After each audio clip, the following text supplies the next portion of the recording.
नमस्कार, स्वागत है आपका यूपी 9 बजे में। मैं हूं आपके साथ मेनका चौधरी। और इधर गाजियाबाद के लोनी इलाके में बुजुर्ग की पिटाई के मामले में गिरफ्तार उम्मेद पहलवान को आज कोर्ट में पेश किया जाएगा। कल गाजियाबाद की क्राइम ब्रांच ने उसे दिल्ली के लोकनायक जयप्रकाश नारायण हॉस्पिटल के पास से गिरफ्तार किया था। पुलिस का कहना है कि उम्मेद ने एफआईआर के बाद फेसबुक लाइव के जरिए पूरी घटना को अलग रूप देने की कोशिश की। पुलिस के मुताबिक उम्मेद पहलवान के ऊपर यौन शोषण, गौकशी समेत कई केस पहले से दर्ज हैं।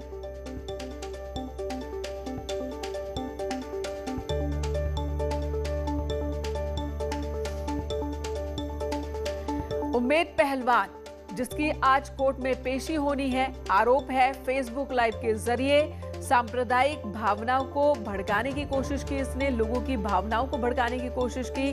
दरअसल ये पूरा का पूरा मसला जुड़ा हुआ है गाजियाबाद के लोनी से, जहां पर एक बुजुर्ग अब्दुल समद सैफी की पिटाई कुछ लड़कों ने की थी। उस मामले में शुरू में ये खबर आई कि यहां पर हिंदू मुसलमान का एंगल है और यही बात फेसबुक लाइव के जरिए उम्मेद पहलवान ने भी की थी। यही आरोप भी है उम्मेद पहलवान पर कि उन्होंने लोगों को भड़काने की कोशिश की। पूरे खबर को गलत तरीके से उन्होंने लोगों के सामने रखा, जबकि ये मसला दरअसल एक ताबीज को लेकर पिटाई का था। ताबीज को लेकर पीड़ित समद सैफी का विवाद कुछ लड़कों से होता है, जिसमें हिंदू भी शामिल और मुस्लिम भी शामिल, और उन्होंने ही पिटाई की थी। आपसी विवाद का यह मसला था, जिसे सांप्रदायिक रंग देने की कोशिश उम्मेद पहलवान ने की। यही आरोप उन पर लगा है। अमित राणा हमारे साथ मौजूद। अमित, आज पेशी होनी है, कितने बजे तक पेशी होगी और उसके आगे पुलिस किस तैयारी में है? लगभग 3 दिन तक उम्मेद पहलवान ने पुलिस को भरपूर अपने पीछे घुमाया था। तकरीबन 13 ऐसी टीमें लगाई गई थी जो कि उम्मेद पहलवान के लिए दबिश दे रही थी, और आखिरकार कल पुलिस ने उसे दिल्ली के लोकनायक जयप्रकाश अस्पताल के पास से गिरफ्तार कर लिया है। 24 घंटे के अंदर इन्हें कोर्ट के अंदर पेश करना होता, तो आज उसको कोर्ट में पेश किया जाएगा। इस दौरान ये भी देखा जाएगा कि जो उनको जानकारी पुलिस को चाहिए थी, अगर वो पूरी मिल गई है तो उसकी रिमांड नहीं मांगी जाएगी। अगर वो जानकारी अभी मुहैया नहीं हुई है, मसलन जिस फोन से वो वीडियो अपलोड की गई थी वो फोन उन्हें मिला है या नहीं है, ऐसे कई सवाल हैं। अगर वो चीज उनको नहीं मिल पाती तो पुलिस उससे रिमांड पे मांगेगी, नहीं तो उसे आज जुडिशियल कस्टडी में भेज दिया जाएगा। बड़ा सवाल ये खड़ा होता है कि इस दौरान जो उम्मेद पहलवान है उसने कई अपने ठिकाने में बदले, और उसको जो सहायता जिन लोगों ने दी थी, पुलिस उनके ऊपर भी शिकंजा कसने को तैयार है और जल्दी उनकी गिरफ्तारी की बात भी कह रही है। जी अमित, और शुरू से कहा जा रहा था उम्मेद पहलवान की ओर से और पार्टी की ओर से कि उन्होंने कुछ भी गलत नहीं किया, बल्कि जो खबर आई वो खबर आगे बढ़ा दी। तो फिर भाग क्यों रहे थे? छिपने की क्यों कोशिश की? देखिए, महज गलत ताबीज बनाने को लेकर बुजुर्ग के साथ मारपीट की गई थी, उसकी दाढ़ी नोची गई थी। इसको सांप्रदायिक रूप देने की भरपूर कोशिश की गई थी उम्मेद पहलवान की तरफ से, क्योंकि जिस तरीके से उम्मेद पहलवान उस बुजुर्ग को अपने साथ लेकर बैठे, फेसबुक लाइव किया और उसमें ये कहलवाया गया कि मुझसे जय श्री राम के नारे लगवाए, अज्ञात लोग थे, जबकि जिन लोगों ने उसके साथ मारपीट की वो सभी लोग उसको जानते भी थे, और प्रवेश जिससे कि उस बुजुर्ग व्यक्ति ने पैसे भी उधार लिए होते। तो ये पूरा मामला जो था, ये सिर्फ और सिर्फ गलत ताबीज बनाने को लेकर था और पैसों को लेन देन को लेकर था, जिसे मसला, जिसे सांप्रदायिक रंग देने की कोशिश की। बहुत ही गंभीर आरोप है। आज पेशी होनी है, नजर हमारी और आप भी नजर बनाए रखें कि आगे क्या होता है। धन्यवाद इस वक्त पूरी जानकारी देने के लिए। इधर कानपुर में लगातार बारिश हो रही है और इसी बीच एक बड़ा हादसा हो गया। यहाँ पर एक कच्चे मकान की छत रसूलाबाद इलाके में गिर गई और छत गिरने की वजह से इस मलबे में पूरा का पूरा परिवार ही दब गया। रात के वक्त यह हादसा हुआ। इस हादसे में एक बच्चे की मौत हो गई। जब तक इन्हें बाहर निकाला जाता, 11 साल के एक बच्चे की मौत हो गई। 3 लोग जख्मी हुए हैं, जिन्हें हॉस्पिटल में भर्ती कराया गया है। बताया ये भी जा रहा है कि आसपास कई और ऐसे ही कच्चे मकान हैं और उनकी भी हालत खराब है, वहां पर भी हादसा हो सकता है। सौरभ हमारे सहयोगी इस वक्त हमारे साथ जुड़ चुके हैं। सौरभ, आपने बताया, सबसे पहले तो ये बताया कि घायलों की स्थिति क्या है, और आपने ये भी बताया था कि कई और घर भी, कई और मकान भी इसी तरह के हैं, वो भी बारिश में हादसे का शिकार हो सकते हैं, और ऐसे में प्रशासन की ओर से कोई कदम यहाँ पर उठाया जा रहा है या नहीं? देखिए, साफ तौर पर ये पूरा मामला रसूलाबाद कोतवाली क्षेत्र का है, जहां एक दुखद घटना हुई है। एक इमारत, जो मकान था, कच्चा मकान था और बारिश की वजह से गिर गया। इसमें मासूम अंश की मौत हुई है। घर का इकलौता चिराग था, वो इकलौता बच्चा था जो घर के आंगन में खेलता था, उसकी किलकारियों से घर गूंजता था। आज वो किलकारियां बिल्कुल चुप हो गई हैं, क्योंकि बारिश के चलते जब ये हादसा हुआ, लोगों में चीख पुकार मची और किसी तरीके से राहत बचाव कार्य किया गया। तो उसको बच्चे को नहीं बचा सके। हालांकि जो तीन लोग थे अन्य, उनको बचा के अस्पताल में भर्ती करा दिया गया है। साथ ही साथ जैसे ही इस घटना की जानकारी हुई तो जिला प्रशासन ने वहां पर मौके पर तहसीलदार व एसडीएम टीम को भेज दिया है कि मुआवजे के लिए भेज दिया है। साथ ही साथ इस बात को भी चिन्हित किया जा रहा है कि बरसात के मौसम में कोई भी कच्चे घर में न रहे। चूंकि ग्रामीण इलाका है, गरीब तबके के लोग हैं, कई ऐसे लोग हैं जिनके पास अपना घर नहीं है और वो मिट्टी के घरों में रह रहे हैं, लकड़ी के सहारे। ऐसे कच्चे घर होते हैं जो कहीं ना कहीं बरसात के मौसम में सबसे बड़े हादसे के सबक बनते हैं। और अब उन घरों को चिन्हित किया जाएगा और लोगों को सुरक्षित जगह ले जाया जाएगा। इस तरीके की बात जिला प्रशासन द्वारा कही जा रही है। फिलहाल एक मुआवजा तय किया जाएगा, कुछ देर के बाद जो जिला प्रशासन मुआवजा तय करेगा। जांच पड़ताल चल रही है। जी सौरभ, धन्यवाद इस वक्त पूरी जानकारी देने के लिए। तो जिला प्रशासन की टीम मौके पर पहुंच चुकी है। जहां तक बात मुआवजे की है, उसको लेकर कार्रवाई शुरू कर दी गई है और साथ ही दूसरे घरों को भी खाली कराने की कोशिश। इधर बड़ी खबर बिजनौर से आ रही है, जहां पर केमिकल फैक्ट्री में हादसा हुआ। 3 कर्मचारी गंभीर रूप से झुलस गए हैं। इनमें से एक की हालत गंभीर बताई जा रही है। दिल्ली रेफर किया गया है। जिनकी हालत गंभीर, उन्हें दिल्ली रेफर कर दिया गया है। बिजनौर की ये खबर है, जहां पर हादसा हुआ है। केमिकल की फैक्ट्री में हादसा हुआ है। इस वक्त हमारे सहयोगी शकील अहमद हमारे साथ बिजनौर से मौजूद है फोन लाइन पर। शकील, हादसा किस वक्त हुआ, कैसे हुआ और अभी की क्या खबर है आपके पास? देखिए, एक बड़ा हादसा बिजनौर की मोहित पेट्रोकेमिकल्स लिमिटेड में हुआ है। जैसे ही मजदूर टैंक को खोलने के लिए गए, टैंक में ब्लास्ट हो गया, यानी कि टैंक का प्रेशर जो है उसकी भाप से मजदूर झुलस गए, जिनको अस्पताल में भर्ती कराया गया है। एक की हालत बेहद नाजुक है और जो बाकी हैं उनको भी इलाज मिल रहा है। लेकिन फैक्ट्री या मालिक की तरफ से उनको अभी तक कोई आश्वासन नहीं मिला है, जिससे इससे पहले भी 2018 में टैंकर फटने से, ब्लास्ट होने से 7 लोगों की मौत हो गई थी। शकील, जब पहले ही इस तरह का हादसा हो चुका है, फिर वैसा ही हादसा, तो लापरवाही नजर आ रही है यहाँ पर केमिकल फैक्ट्री के मालिक की भी। मोहित पेट्रोकेमिकल्स में इतने बड़े हादसे कई बार हो चुके हैं, लेकिन अगर आश्वासन नहीं मिलता है और मजदूर गरीब लोग रो पीट कर अपनी जान बचाने की गुहार लगाते हैं, इंसाफ की गुहार लगाते हैं। और शकील, लेकिन सवाल तो है कि क्या वजह है कि बार बार हादसों के बावजूद कार्रवाई नहीं हो रही है? ये केमिकल फैक्ट्री बार बार हादसा, तो बंद हो जानी चाहिए ये फैक्ट्री। तो कहीं ना कहीं बड़ी चूक हम कह सकते हैं कि इसमें प्रशासन की हो सकती है, क्योंकि इतने हादसे हो रहे हैं, इतने लोग, मजदूरों, गरीब लोगों की मौत हो रही है, तो फिर कार्रवाई क्यों नहीं हो रही? तो कार्रवाई ना होना ये भी एक अपने आप में बड़ा सवाल है और मजदूरों को बचाने के लिए, गरीब लोगों को बचाने के लिए कार्रवाई होनी बहुत जरूरी है। जी शकील, धन्यवाद इस वक्त पूरी जानकारी देने के लिए। तो यहाँ पर टैंक से भाप निकलने के बाद ब्लास्ट और इस झुलस गए मजदूर, जिनको हॉस्पिटल में भर्ती कराना पड़ा। इधर न्यूज 18 की खबर का असर हुआ है। ब्लैकमेलिंग के आरोपी सिपाही लाइन हाजिर किए गए। कानपुर देहात की अकबरपुर कोतवाली का मामला। प्रेमी युगल का वीडियो वायरल करने का आरोप दोनों सिपाही पर लगा है, जिसके बाद इन दोनों को ही लाइन हाजिर कर दिया गया।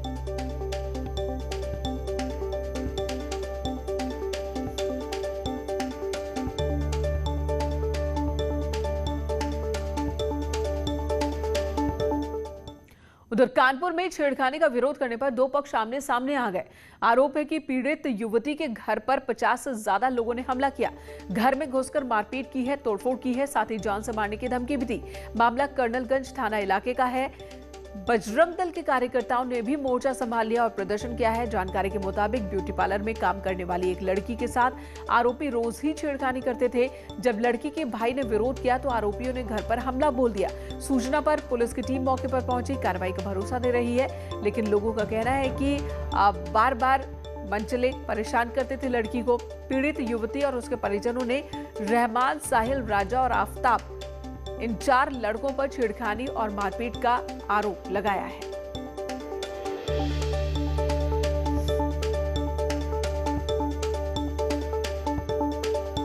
थाना कर्नलगंज के रलवैया कॉलोनी में 2 पक्षों में आज मारपीट हुई है।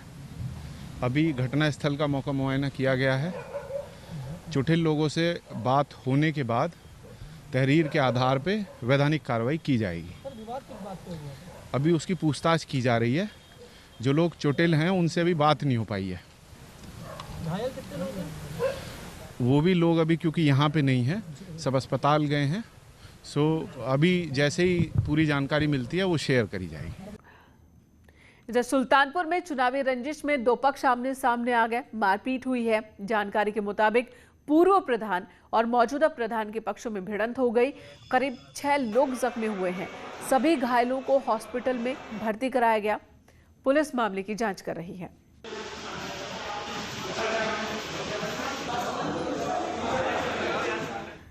उधर ग्रेटर नोएडा में भी 2 पक्षों में मारपीट की खबर। कहासुनी के बाद लाठी डंडे से मारपीट की खबर आई।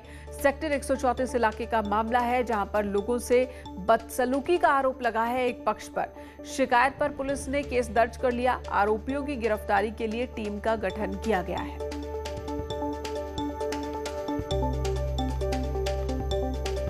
वहाँ से वीडियो फुटेज लिए हैं। फुटेज में स्पष्ट रूप से दिख रहा है कि जो प्रतिवादीगण हैं उस अभियोग में, उन लोगों ने वादी के ऊपर अटैक किया था, उसके साथ मारपीट की थी। और जो ये प्रतिवादीगण हैं, इन लोगों ने पहले भी कुछ लोगों के साथ वहाँ मिसबिहेव किया था। वो भी एक NCR के खिलाफ दर्ज है। इसमें हम लोगों ने जो प्रतिवादीगण हैं उनको गिरफ्तार करने के लिए अपनी टीमें लगाई हैं। उधर फतेहपुर में न्यूज 18 की खबर का बड़ा असर हुआ। बिना इजाजत कोरोना काल में बार बालाओं का डांस प्रोग्राम कराने वाले 2 आयोजकों के खिलाफ पुलिस ने मुकदमा दर्ज किया है। मामला जिले के 2 अलग अलग थाना क्षेत्रों का, जहां पर प्रधानी की जीत और मुंडन संस्कार के मौके पर बार बालाओं ने डांस किया। इस दौरान कोविड गाइडलाइंस का भी पालन नहीं हुआ। जब न्यूज 18 ने खबर को प्रमुखता से दिखाई तो पुलिस अधिकारियों ने संज्ञान लिया, जिसके बाद 2 अलग अलग थानों में आयोजकों के खिलाफ मुकदमा दर्ज हुआ है।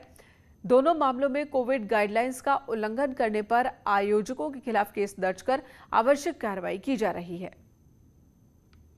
जनपद फतेहपुर के थाना सुल्तानपुर घोष और जाफरगंज में एक डांस का वीडियो वायरल हुआ है, जिसकी जांच पड़ताल करने पर ज्ञात हुआ कि वहां के आयोजक ने कोविड-19 का जो प्रोटोकॉल है उसका अनुपालन नहीं किया है। इसके संबंध में दोनों थानों पर समुचित धाराओं में मुकदमा पंजीकृत कर पुलिस के द्वारा भी संबद्ध कार्रवाई की जा रही है। अंतर्राष्ट्रीय योग दिवस के मौके पर डाक विभाग ने खास पहल की है। 21 जून यानी कि सोमवार को हर डाक पर अंतर्राष्ट्रीय योग दिवस की मुहर लगाई जाएगी। मकसद है लोगों को योग के प्रति जागरूक करना।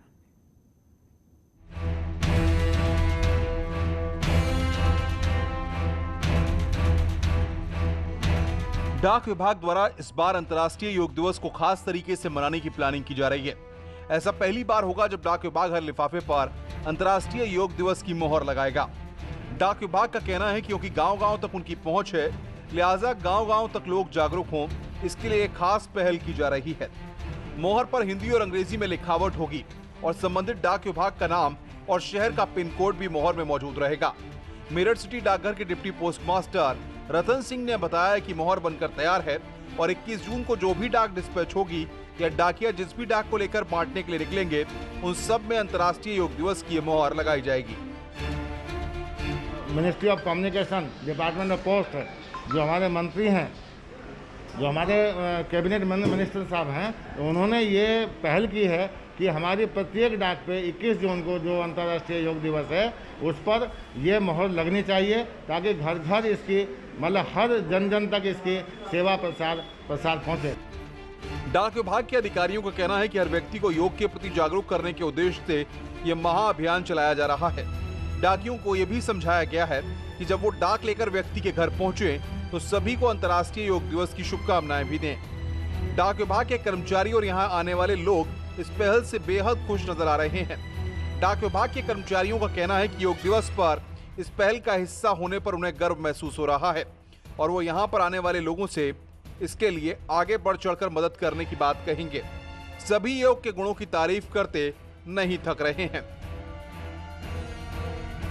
इसको लेकर के जो है बहुत अच्छा है और जो पहल हमारे विभाग ने चलाई है बहुत अच्छी पहल चलाई है, जिससे संपूर्ण जो है भारतवर्ष में एक संदेश जाता है कि हमें जो योग करना चाहिए वो डेली करना चाहिए और अपने आप को स्वस्थ रखना चाहिए।